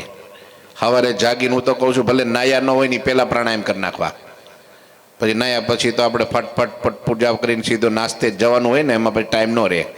મન વયું ગયું હોય ક્યાં? નાસ્તામાં. પછી પ્રાણાયામનો ટાઈમ રહે? એટલે સૌથી પહેલાં જાગીને પથારીમાં બેસીને 5 પ્રાણાયામ ઓછામાં ઓછા કરી નાખવા, અને પૂજામ કરો ત્યારે તો અતિ ઉત્તમ. શ્વાસ ઊંડો લેવાનો હો. હા, ડાબુ નસકોરું આમ દબાઈ દેવાનું અને જમણા નસકોરથી શ્વાસ લેવાનો. કરો જી, હાલો ટ્રાય મારો. ખેંચો અંદર, બરાબર ખેંચો જી, આમ અવાજ આવવો જોઈએ. પછી બે દબાઈ દો અને પછી બે દબાઈ રાખો. ખોલે અને મારા હમ છે, જો ખોલ નાખો. પ્રાણાયામ બહુ જરૂરી છે. યમ નિયમ પ્રાણાયામ પ્રત્યાહાર ધ્યાન ધારણા સમાધિ 8 સ્ટેપમાં પ્રાણાયામનું મહત્વ બહુ છે. જો બધા હાથમાં હાથ લઈ લીધો, હું વાત કરું એટલે તરત નીચો હાથ. બે દબાવવાના, એનું નામ તો પ્રાણાયામ કહેવાય. તો ફ્રૂટ કાઢી નાખો તો પ્રાણાયામ કહેવાય. હાલો દબાવો, ઊંડો શ્વાસ લ્યો. અભ્યાસ કર્યા વગર કાંઈ થતું જ નથી. નકરું સાંભળી લેવાથી કાંઈ નથી થતું. આ વિજ્ઞાનમાં સ્પેશિયલ એના માટે લાઇબ્રેરીમાં લઈ જાય છે પ્રયોગ કરવા હાટું. કઈ પુસ્તક વાંચીને નથી થવાતું એન્જિનિયર. પછી બીજા નસકોરાથી ડાબાથી ધીરે રહીને છોડવાનું, બહુ બળ નહીં કરવાનું, નહીતર પછી આજુબાજુમાં બધે અસર થાય. હવે ધીરે રહીને પાછું ડાબા નસકોરાથી શ્વાસ ખેંચવાનો, પછી બંધ કરી દેવાનું. જ્યાં સુધી રહે ત્યાં સુધી રાખવાનું. અને પછી એમ થાય કે હવે પ્રેશર આવે છે, નહીં રહે, ત્યારે જમણા નસકોરાને સહેજ ખોલવાનું અને ધીરે ધીરે શ્વાસ છોડવાનો. એ કારે નહીં ફૂફાડા મારતો એમ નહીં, ધીરે ધીરે છોડવાનો. પછી થોડી વાર બહાર રોકી રાખવાનો પાછો, જ્યાં સુધી રોકાય ત્યાં સુધી રોકી રાખવાનો. આ કુંભક રેચક કહેવાય. અને પછી વરી પાછો જમણા નસકોરાથી શ્વાસ લેવાનો અને પછી બંને નસકોરા દબાઈ દેવાના જ્યાં સુધી અંદર રે. ભલે પછી પેટમાં રે, છાતીમાં, વધારે મોટે ભાગે પેટમાં બહુ શ્વાસ નહીં ભરાવા દેવાનો, છાતીમાં ભરવાનો. એટલે બધા ફેફસાની શુદ્ધિ થાય અને ધીરે ધીરે મન સ્થિર થાય. આવી રીતના વરી પાછો એ શ્વાસ ડાબા નસકોરાથી છોડવાનો, ધીરે ધીરે છોડવાનો. અને પછી થોડી વાર એકદમ બહાર નીકળી જાય એટલે બંને નસકોરા બંધ કરી દેવાના, જવા નહીં દેવાની અંદર, થોડી વાર રોકી રાખવાનું. પછી એમ થાય કે હવે નથી રહે એમ, એટલે ધીરે રહીને પાછો ડાબા નસકોરાથી ખેંચવાનો, ભરી રાખવાનો રે ત્યાં સુધી, પછી ધીરે ધીરે જમણા નસકોરાથી છોડવાનો. આવી રીતના એક વાર કરો એટલે એક પ્રાણાયામ કહેવાય. જમણાથી લીધો શ્વાસ, બંધ કર્યું બંને, પછી એમ થયું કે હવે છોડવો છે તો ડાબાથી છોડવાનો, અને પછી છૂટી ગયા પછી થોડી વાર રાખવાનું એમને. પછી એમ થાય કે હવે લેવો પડે એમ છે તો ધીરે ધીરે ડાબાથી જ લેવાનો પાછો. ડાબાથી લીધા પછી પાછું દબાઈ દેવાનું. પછી એમ કે હવે છોડવો પડે એમ છે એટલે જમણાથી ધીરે ધીરે છોડવાનો. ગયો. આને ઉથલ કહેવાય. એક ઉથલ કે ને આપણે કાઠિયાવાડમાં પેલા હાથીની ઉથલ મારે, સામે કેઠે સામે શેઠે જાય, ત્યાંથી પાછો આ શેઠે પાછો આવે એટલે એક ઉથલ કહેવાય ને. એમ લીધો, પછી ત્યાંથી છોડ્યો, ત્યાંથી પાછો લીધો, પાછો અહીંથી છોડ્યો, એટલે એક પ્રાણાયામ કહેવાય. આવા ઓછામાં ઓછા તો 5 કરવાના. તમે જોજો અઠવાડિયાની અંદર ચમત્કાર થાય કે મારું બેટું મન બહુ સ્થિર થઈ ગયો, હવે વાંધો નહીં. હા, ગુરુજી રોજ કરે, પૂછો સંતોને, એવરી ડે વર્ષોથી કરે અને ભગવાનમાં મસ્ત થઈ જાય. આપણે એને તો રહેતું હોય, આપણને શીખવાડવા માટે કરતા હોય કે ભાઈ હું કરીશ તો આ બધા કરે. એને તો હાલતા ચાલતા ભગવાનમાં જ મન રહેતું હોય, એને ભગવાન સિવાય બીજું કાંઈ હોય જ નહીં. પણ મને તમને શીખવાડવા માટે પ્રાણાયામ કોઈ એવું વસ્તુ નથી. પ્રાણાયામ છે એ એક આપણો યોગનો માર્ગ છે, અને યોગ એટલે ભગવાનની સાથે જોડાણ, એનું નામ યોગ. ઈ યોગ સાચો, માત્ર શરીરલક્ષી યોગ નથી. શરીર સ્વસ્થ રહે એ યોગ નથી. શરીર સ્વસ્થ રહે પછી ભગવાનમાં મનનું જોડાણ, આત્માનું જોડાણ, એ સાચો યોગ છે. વેદમાં અર્થ જ છે, ઉપનિષદમાં યોગનો. તો આ પ્રાણાયામ અભ્યાસ પછી ધીરે ધીરે એ કર્યા પછી માનસી પૂજા બીજો સ્ટેપ આવે. તમે સમયે સમયે માનસી પૂરતા, બસ હું તો કહું છું 5 તમે ન કરી શકતા હો, એક 4 વાગ્યાની અને એક રાત્રિની. એટલે રાત્રે તમે જમવા બેસો ને એ પહેલાં માનસી પૂજા કરી લેવી, અને જમવા બેસો ત્યારે પછી જ્યારે ભગવાનને જમાડી દીધા, થોડી વાર ભગવાનને બેસાડ્યા, પાનબીડું આપ્યું, પછી ભગવાનને પ્રાર્થના કરી લેવાની, મહારાજ સમય થઈ ગયો છે આપને પોઢવાનો, અને બધી બેડ બધું રેડી છે, પથારી થઈ ગઈ છે મહારાજ, ફર્સ્ટ ક્લાસ. ઉનાળો હોય તો એસી ચાલુ કરી દેવાનું, શિયાળો હોય તો ધાબળો તૈયાર કરી દેવાનો, સરસ મજાનું અત્તર છાંટેલું હોય, પુષ્પની પથારી કરેલી હોય, અને મહારાજને વસ્ત્રો બદલી દેવાના, અને ફર્સ્ટ ક્લાસ નાઇટ ડ્રેસ પહેરાવી મહારાજને ત્યાં બેડ ઉપર બેસાડી સરસ મજાનું દૂધ પીવડાવી દેવાનું. કઢેલું હો, ઉતાવળનું બાટલીનું નહીં. હા, નહીં તો બાટલી નહીં લઈ આવે દુકાનેથી કે લો મહારાજ ઉભા રહ્યો થોડીક વાર, દુકાન ખુલ્લી છે તો બાટલી લેતો આવું. ફર્સ્ટ ક્લાસ ગીર ગાયનું દૂધ કઢેલું, અને ફર્સ્ટ ક્લાસ સાકર નાખેલી હોય, કાજુ બદામ નાખે, એલચી નાખેલી હોય, ફર્સ્ટ ક્લાસ ઠંડુ કરેલું હોય, અને એવો મોટો હોનાનો સરસ મજાનો અબકોરો પેલું કે ને કટોરો, અને એ મહારાજના હાથમાં દેતા હોય, અને મહારાજ ધીરે ધીરે પીતા હોય, અને પી લે એટલે સરસ મજાનું મૂછનો આવી જાય, આમ દૂધનો દોરો પડી જાય. હો, હવે એ કેવા દર્શન તમે કહો, હવે હૈયું ભરાઈ જાય. અને એ દર્શન કરતા હોય ને મહારાજ મરક મરક હસતા હોય ને હું ધીરે રહીને એક રૂમાલ કે મારો છે ખેસનો છેડો લઈ અને મહારાજને લૂછી દેતો હો. પછી મહારાજને થોડો મુખવાસ જમાડી અને મહારાજ મીઠું મોઢું કરીને મહારાજને આડે પડખે, અને મહારાજને ટેવ છે ને ડાબા પડખે સૂવાની, હાથનું ઓશીકું રાખે પણ એના ઉપર હાથ રાખે અને એની ઉપર પોતાનો ગાલ રાખે, માથું રાખે, અને પછી મહારાજ પોતે આંખ બંધ કરે અને પછી ભગવાનની હારે મીઠી મીઠી વાતો કરતા કરતા, ભગવાનના ચરણ ચંપી કરતા કરતા, ભગવાનના હાથને દબાવતા દબાવતા ભગવાનને પોઢાડતા હોય. લ્યો ભલે ને સાંજની માનસી પૂજા બે ભેગી કરી નાખો, વાંધો નહીં, જમાડીને તરત પોઢાડી દેવાના. પછી રાત્રે કદાચ યાદ ન આવે તો આ મોબાઈલ મારો બેટો વાલીડો એવો છે ને કે માનસી ન કરવા દે. હા, એવું થાય. ઘણી વાર ફરિયાદ કરતા હોય કે હારું આમ નથી યાદ, અને એ મોબાઈલ ઘૂમેડો હોય 15-20 મિનિટ અડધો કલાક, એ પેલું મન રહે કોઈ દી ભગવાનમાં, મરી જાય તો એનો રહે. કારણ કે કેટલું અંદર દાબી જગ્યા. મહારાજે વચનામૃતમાં કીધું, એ કેટલામું પેલો કૂવાનું પેલા ડાટા મારવાનું મધ્યનું 10મું છે ને કંઈક. મહારાજે એમ કીધું કે જ્યારે તમારે કૂવો સાફ કરવો હોય તો ગાળ કાઢવો હોય તો પેલા બહારથી જે પેલી હરવાણીઓ ફૂટતી હોય ને, જ્યાંથી પાણી આવતું હોય ને એને પેલા ડાટા મારવા પડે, ગાભા મારવા પડે, અને પછી પાણીને ઉલેચો તો કૂવો સાફ થાય ને પછી એમાં ચોખ્ખું પાણી ભરાય. પણ જ્યાં સુધી ગંદુ ભરેલું જ છે ને પેલા ડાટા માર્યા નથી ત્યાં સુધી એમાં ચોખ્ખું પાણી કેમનું ભરાય? એમ હૃદયની અંદર પેલો કાદો બધો અંદર ઘૂસી ગયો છે ને બધો, એને કાઢવા માટે પહેલા તો બહારથી જે પ્રવાહ આવે છે ને એને ડાટા મારવા પડે, કાનને, નાકને, જીભને, આંખને, પછી પેલો અંદરથી કદડો નીકળે બહાર. અને એ બધો કદડો ક્યારે નીકળે? ધ્યાન કરવા બેસો ત્યારે જ નીકળે. ભજન કરવા બેસો, કથામાં બેસો ત્યારે બધો નીકળે. આ બહુ નાની નાની સૂક્ષ્મ વાતો છે પણ જીવનમાં બહુ ઉપયોગી છે. અને આ થાય ને ત્યારે આપણી સ્થિતિ બંધાય, ભગવાનમાં પ્રેમ થાય, ભગવાન જેવા છે એવા ઓળખાય. અરવિંદભાઈ, ત્યારે જ ઓળખાય, નહીં તો ઓળખાય નહીં. સમજ્યા? સુખ આવે ત્યારે ખરેખર સ્થિર થાય પછી જ સુખ આવે, એકાગ્રતા વધે પછી સુખ આવે. જ્યાં સુધી ચંચળ મન હોય ત્યાંથી કોઈ, હું તમને કહું, તમને ફર્સ્ટ ક્લાસ મઠો ભાવે, હાલો મણા મઠો ઉપડો છો, મઠો ભાવે છે, હાલો ફર્સ્ટ ક્લાસ, બરાબર. અને આમ જો ફર્સ્ટ ક્લાસ આમ ઠંડો કરેલો હોય અને અંદર બધા મસાલા નાખેલા હોય, સૂકા મેવા વગેરે, અને પછી એટલો સરસ મજાનો ભાવતો હોય અને સારો હોય, ટેસ્ટી હોય, પણ તમારું મન ક્યાંક બીજે હોય ને પછી તમે એમ પૂછો કે ભાઈ મઠ્ઠાની મજા કેવી આવી? પેલા ખબર છે તમે, સુખદેવજી મહારાજ છે ને જ્યારે ઘરનો ત્યાગ કરીને નીકળ્યા ને, વ્યાસ ભગવાન પાછળ દોડ્યા કે બેટા ઊભો રે. તો કે બાપુજી હવે ઊભો નહીં રહું, મારે હવે સંસારમાં નથી પડવું, મારે હવે ત્યાગ લઈને જંગલમાં તપસ્યા ભજન કરવું, આ જીવન પૂરું કરવું છે, મને પાછો ન વાળતા.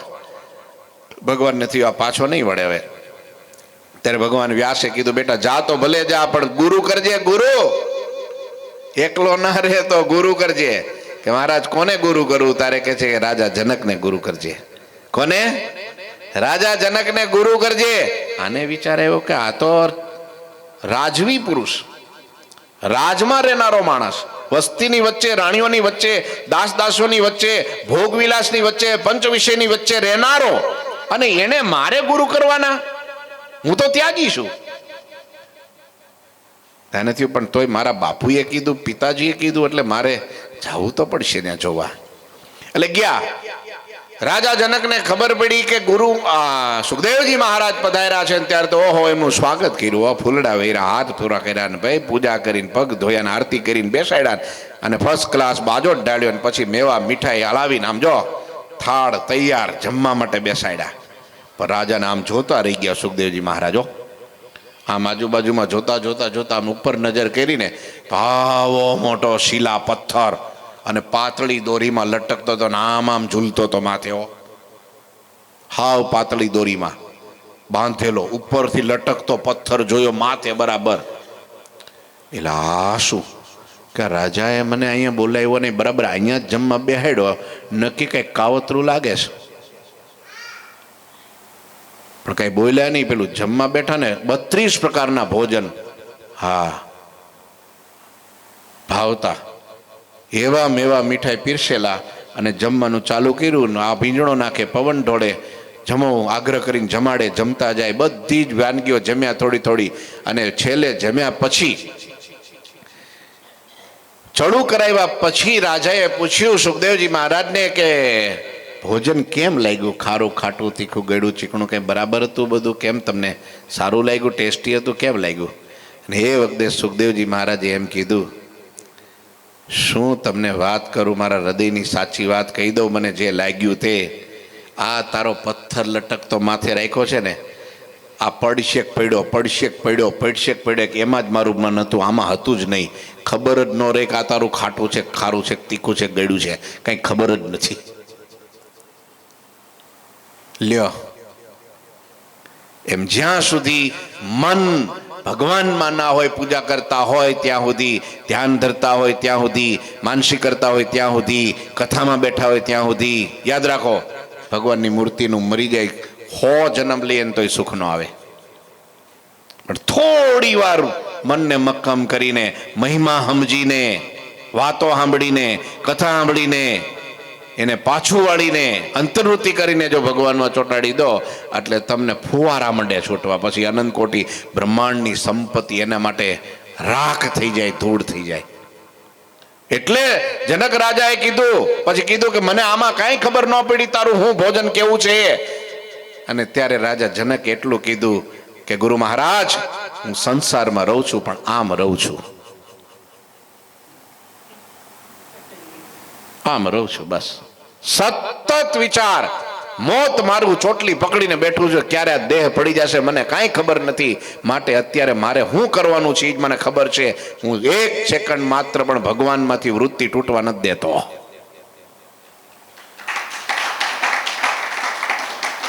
ક્યારે મરી જવાનું, આ દેહ પડી જવાનું હારું અને રહી જાય આ બધું કરવાનું. એટલે સતત રાજમાં રહેવા છતાંય હું વનમાં છું. કે એટલે રાજા સુખદેવજીએ કીધું, પેલી એક કોણ આવ્યું તો આપણે એના રાજમાં સુલભા નામની સંન્યાસીની આવી અને એને મોહ પમાડવા પ્રયત્ન કર્યો.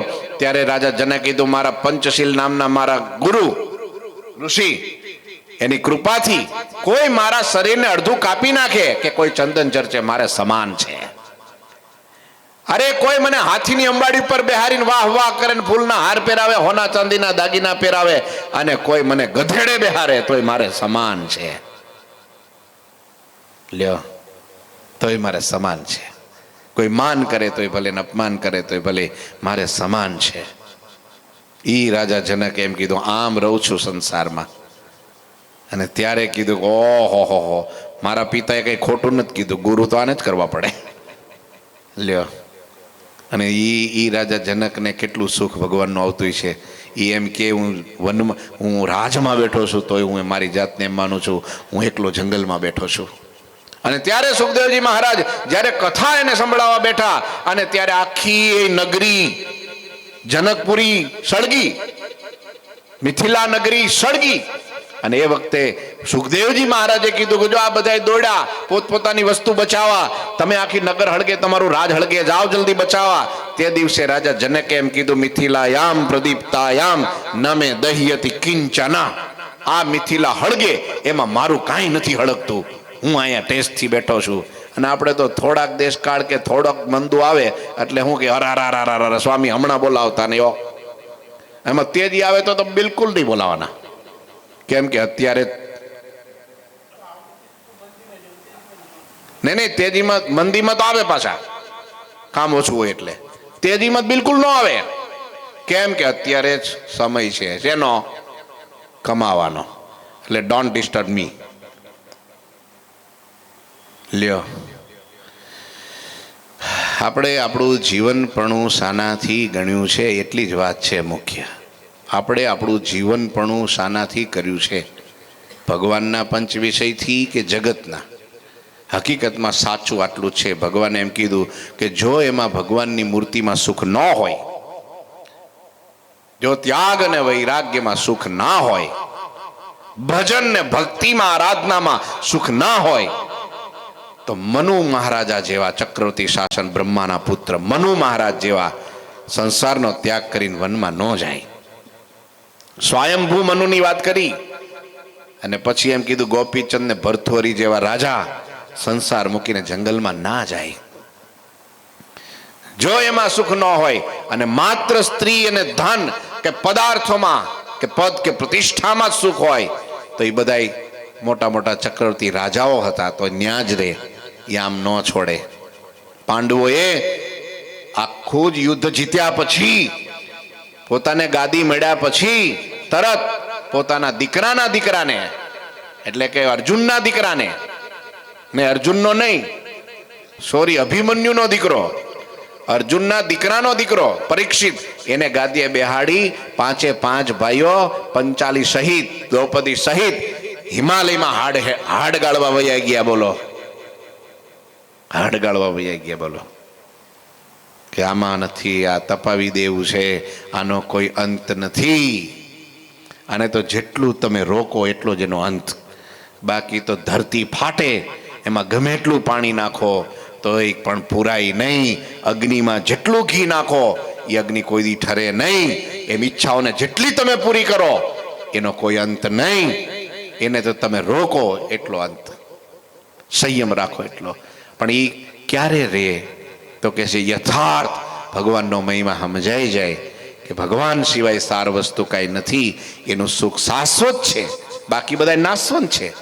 તલવારની જીભ ઉપર મધનું ટીપું એને જીભે કરીને ચાટવા જાઓ એટલે ગળ્યું તો લાગે.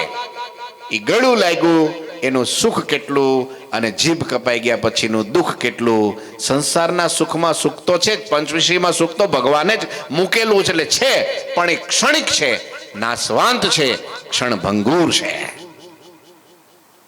હવે જેટલી આપણે ડોટો કાઢીએ એટલું. આ તો કેવું છે ખબર છે, પેલું ગાજરિયું છે ને ગધેડાને બહુ ભાવે, એટલે એ છે ને જેને, અને આ કુંભાર ભાઈ શું કરે કે આખો લાંબો વાહડો લે અને પછી એના પીઠ ઉપર બધું પેલું ધૂળ ને માટલા ને બધું ભરી દે અને પછી વાહડાને ઉપર આમ બાંધે અને એને પેલે આગળના ભાગમાં પેલું ગાજર લટકાડે, એટલે ગાજર ખાવા હાટું દોડે. એ ગધેડું શું ખાવા હાટું દોડે? પણ ગાજર ભાઈ હાથમાં આવે, જેમ જેમ દોડે એમ ગાજર તો આગળ આવેલું જાય. એમ આપણે ગમે એટલું દોડીએ તો સુખ ક્યાં જાય? આગળ જાય. પછી તોય એમ કે હારા મરી ગયા પણ મળ્યું નહીં. કોઈ એમ તો કહેતું જ નથી શાંતિલાલભાઈ, ઠર્યા એમ તો કહેતા જ નથી, મર્યા એમ જ કે છે. ઘણા મને કે સ્વામી તમે ફાવી ગયા. તો મેં કીધું અમારે અહીં કડે મોટું સંત નિવાસ બનાવ્યું છે, કઈ ઘટે એવું નથી. તમે ફાવી ગયા એમ કે ઘણા મને હમણાં થોડાક દી પહેલા કોડ આવ્યું હતું, ભગત ને ખબર છે. તો મને કે તમે ફાવી ગયા. તો મેં કીધું મેં હમ દીધા તો તને ફેરા ફરવાના, પરાણે જાતું. તો કે હવે પડી ગયા, હવે શું કરીએ? આવી ભરાણા ભાઈ, આવી ભરાણા. લક્કડ કે લાડુ ખાઈએ ભી પસ્તાય, ન ખાય એવા બી પસ્તાય. એટલે આવું છે, શું કરે? નથી જ્યાં સુધી ભગવાનનું જ્ઞાન, નથી જ્યાં સુધી સત્સંગનું જ્ઞાન, નથી જ્યાં સુધી એને ચાખ્યું ત્યાં, જેની નજર પહોંચી ગઈ છે શાબાશ સમજણેની નજર પહોંચી ગઈ સુખના દરિયામાં. ભગવાને પોતાના અક્ષરધામમાંથી એક સુખના દરિયામાંથી આંગળી બોળી અને આમ છાટ નાખી બ્રહ્માંડમાં ખાલી.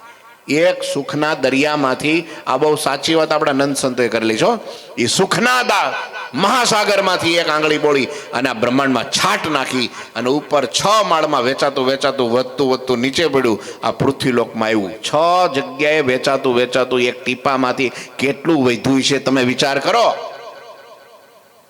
અને આ બ્રહ્મા આ પૃથ્વીલોકમાં આવ્યું તેમાંય મોટા મોટા મહાસત્તાવાળા લઈ ગયા, અમેરિકા વાળા ને જાપાન વાળા ને જર્મની વાળા ને. એટલે અહીંથી ન્યા જાય છે ને બધા. શું લેવા જાય છે કયો તો મને? સુખ. સુખ, પૈસા નહીં, સુખ. હે, પૈસા આ દુનિયામાં કોઈ પૈસાના બુકડા ભરતો હોય એવું બતાવો, સોનાના બુકડા ભરતો હોય એ બતાવો.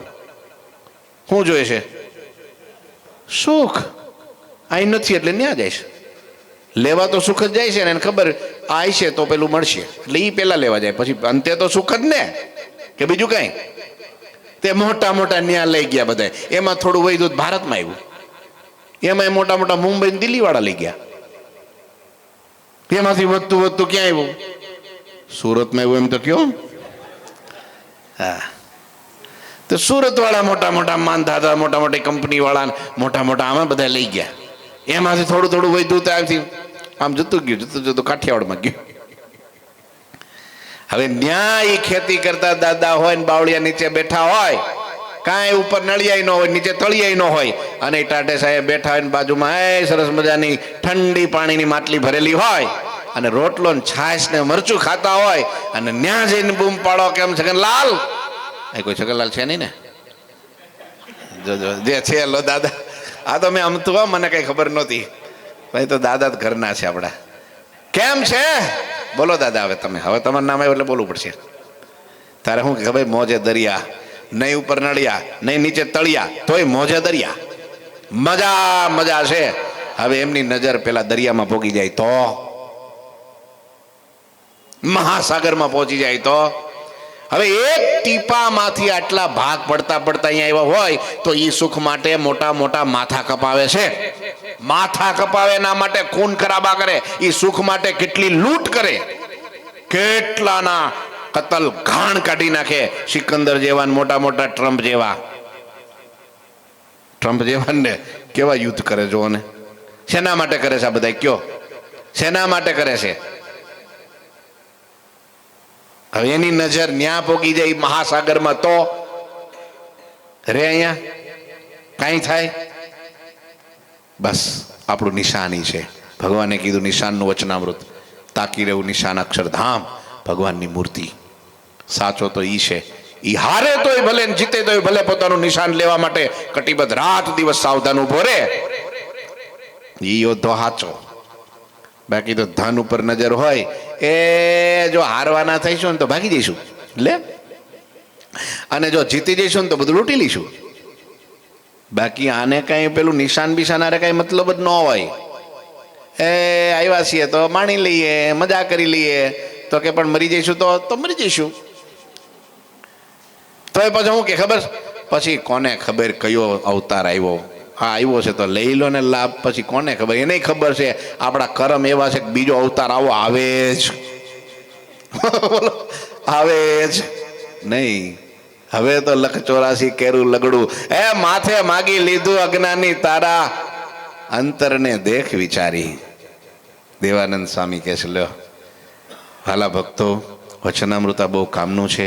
આપણે સાચા રસિક ભક્ત થવાનું છે. એટલા માટે આપણે બધા ભેગા થઈએ છીએ, એટલા માટે સત્સંગ કરીએ છીએ, એટલા માટે વચનામૃત વાંચીએ છીએ, એટલા માટે મોટા પુરુષનો સમાગમ કરીએ છીએ, અને એટલા માટે આપણે રાત દિવસ આ જ બાબતમાં વિચારીએ છીએ કે આપણે એક દિવસ રસિક ભક્તો સાચા થવું છે. બેયમાં માલ નહીં માનવો. હા, ઘણા મારવા લીડા દૂધમાંય પગ રાખે ને દહીંમાંય પગ રાખે, દૂધમાંય રાખે ને દહીંમાંય રાખે. એટલે સમજી ગયા ને તમે? બે ફાવે. ન્યાય જી આવશું ને અહીંયા જી આવશું, આ કરે અહીંયા ખાઈ લઈશું, ન્યાય ખાઈ લઈશું, એમ નહીં. સાચો ભગવાનનો રસિક ભક્ત, એને ભગવાનના પ્રસાદ સિવાય બીજું ગમે નહીં.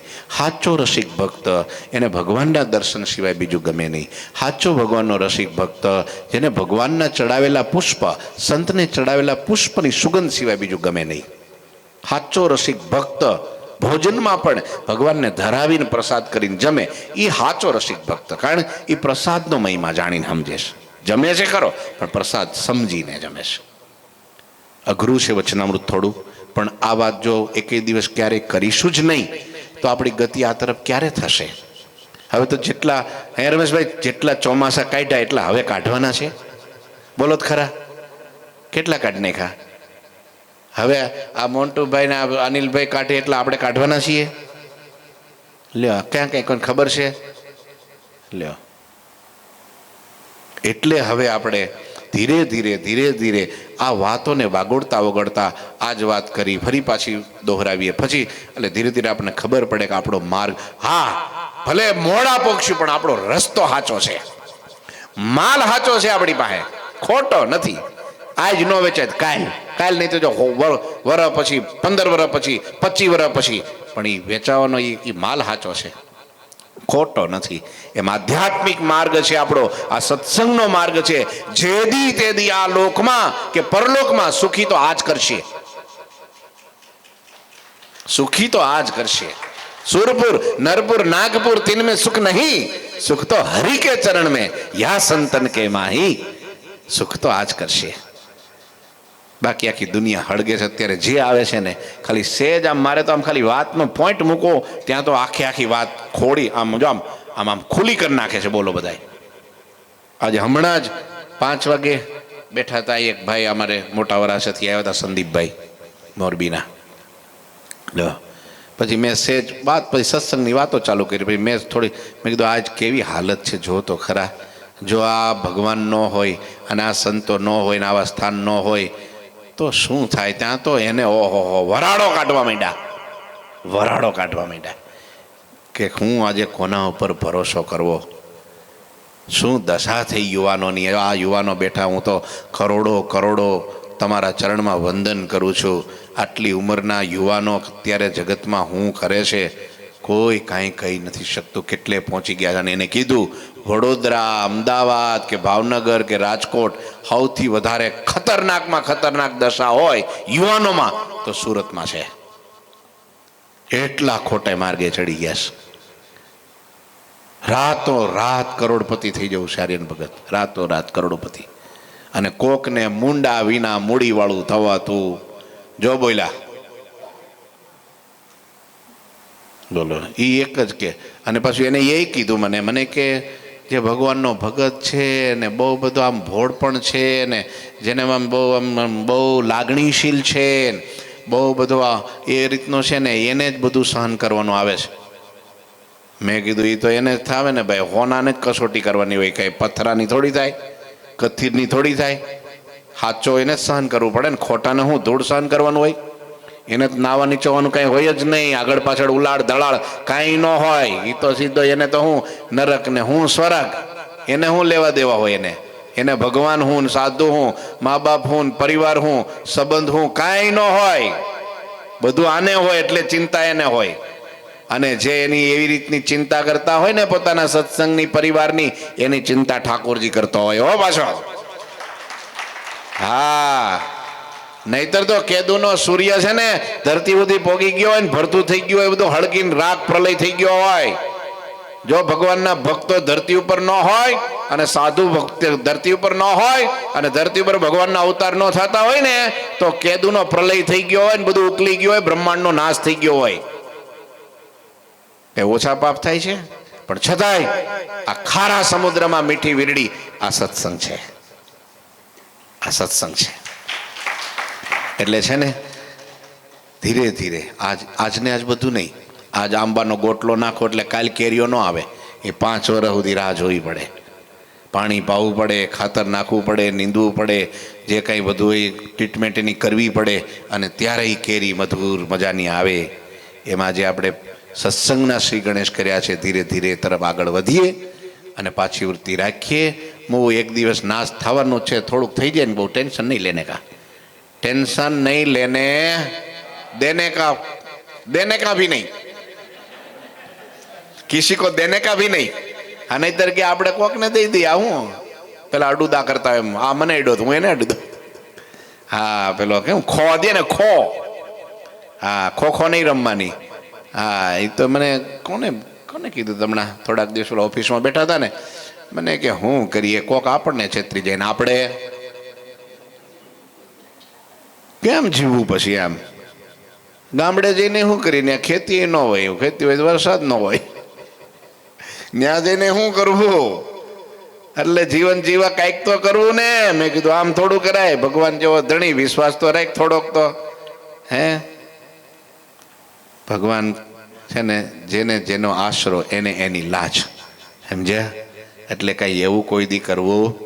હા, મેં કીધું એ અમારો સાધુનો ધર્મ ખરો કે કોઈ છેતરી જાય તો છેતરાઈ જવું, પણ કોઈને છેતરવા નહીં. હવે દાદા ગુરુજી એવું કહેતા, ગુરુજી વારે વારે અમને સંતોને કહે કે બેટા આપણે ધર્મ કેવો કે કોઈક છેતરવા આવે ને તો છેતરાઈ જવાનું. આપણને ખબર છે કે આ છેતરવા આવ્યો છે તોય છેતરાઈ જવાનું, મારો સ્વભાવ. પણ આપણે કોઈ દી જિંદગીમાં કોઈને છેતરવો નહીં. પણ હરિભક્તો તમને આજે એક શીખવાડું હું, કોઈક છેતરવા આવે ને તો છેતરાવું નહીં, આપણે કોઈને છેતરવા નહીં.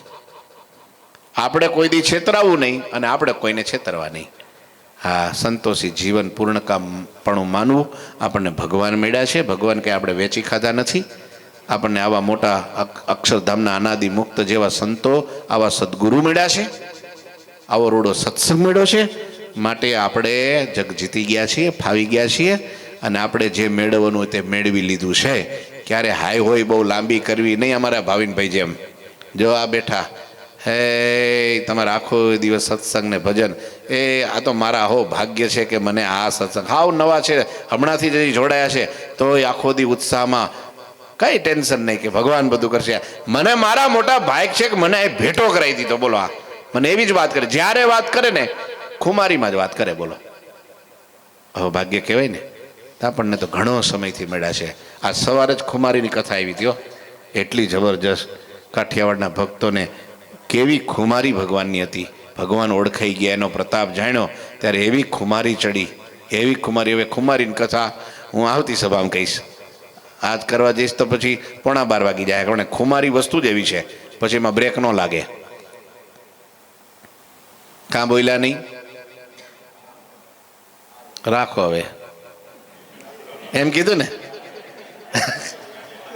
હાકો ને એમ કીધું કે રાખો એમ કીધું? હાકો એમ, ગાડું પેલું ગાડું હાકે એમ. આ થોડો રેકડો છે. હાકો હાકો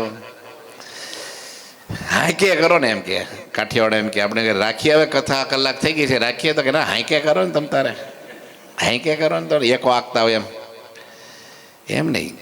આપણે જે કંઈ સત્સંગ કરીએ થોડું સમજણથી કરીએ, મહિમાથી કરીએ, દિલથી કરીએ, ઉત્સાહથી કરીએ, એટલે જીવનમાં આપણને પોતાને અનુભવ થાય. તમે બધાને થાય જ છે, અનુભવ વિના અહીંયા પહોંચાતું નથી. એટલે આપણે મહિમા સમજ્યા છીએ. એટલા માટે હવે આપણે રસિક ભગત હાચા થવાનું છે. રસિક ભગત છે નહીં ને આજ જ નથી. બોલો, આજ રસિક ભગતની વાત આવી અને રસિક ભગત નથી. બોલો, એ અમારા હાચા રસિક ભગત છે. પણ એટલે ભગવાનના સુખે સુખિયા થવું એ રસિક ભગત હાચા. પણ જગતના સુખે સુખિયા ન થવું, એમાંથી પાછી વૃત્તિ વાળી ધીરે ધીરે અભ્યાસથી મનને ભગવાનમાં લગાડવું અને એના સુખ લેવું, એનું નામ રસિક ભગત હાચા છે. બોલો ઠાકોરજી મહારાજની. બધાને ભાવથી જય સ્વામિનારાયણ.